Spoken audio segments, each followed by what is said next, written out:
Di lereng Gunung Tangkuban Perahu yang indah, hiduplah seorang wanita cantik bernama Dayang Sumbi. Ia tinggal di sebuah gubuk sederhana di tengah hutan, ditemani seekor anjing setia bernama Tumang. Tumang bukan anjing biasa, melainkan jelmaan dewa yang dayam-dayam mencintai Dayang Sumbi. Suatu hari, ketika sedang menenun kain, gulungan benang Dayang Sumbi jatuh ke lantai. Ia merasa malas mengambilnya, lalu bersumpah, siapapun yang mau mengambilkan benang itu untukku, akan kujadikan suamiku. Tak disangka, Tumang mengambilkan benang itu. Dayang Sumbi terkejut, namun ia telah bersumpah.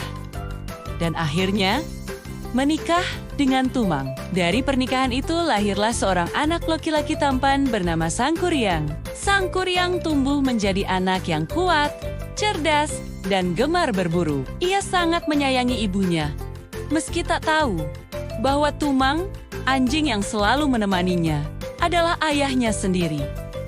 Setiap hari, mereka berburu bersama ke hutan. Suatu hari, Dayang Sumbi meminta hati kijang untuk dimasak. Sangkuriang dan Tumang pun pergi berburu. Namun hari sudah hampir senja, dan mereka belum juga menemukan kijang. Karena marah dan kesal, Sangkuriang menembak Tumang dengan panahnya sendiri, lalu membawa pulang hatinya untuk diberikan kepada ibunya.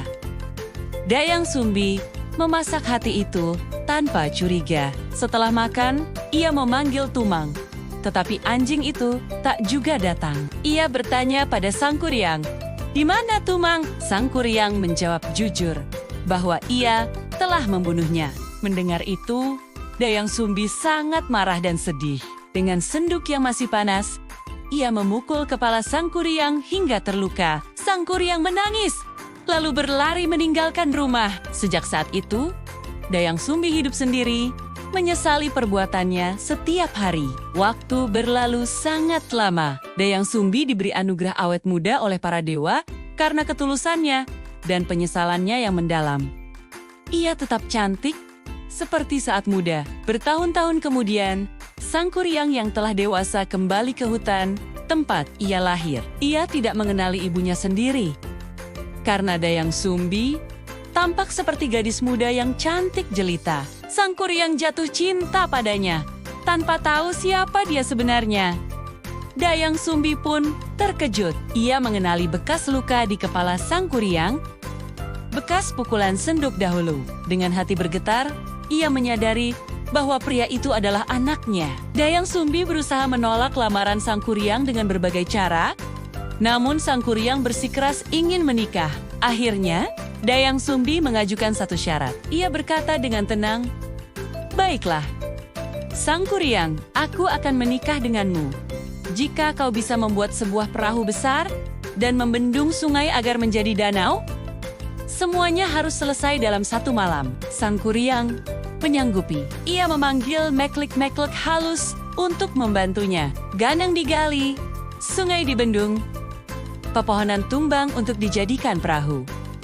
Semua berlangsung sangat cepat. Dayang Sumbi mulai cemas melihat pekerjaannya hampir selesai. Ia memohon kepada dewa agar malam segera berakhir. Maka ayam-ayam berkokok lebih cepat, dan langit berubah memerah seolah fajar telah tiba. Sangkuriang terkejut. Ia belum sempat menyelesaikan perahunya.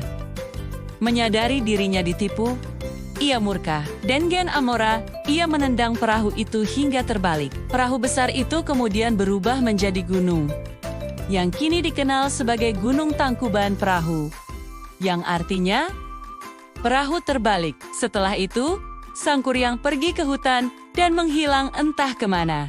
Dayang Sumbi menangis pilu, menatap gunung yang berdiri megah di hadapannya. Ia tahu, cinta antara ibu dan anak tak seharusnya dilanjutkan sebagai cinta duniawi. Gunung itu menjadi tanda penyesalan yang abadi.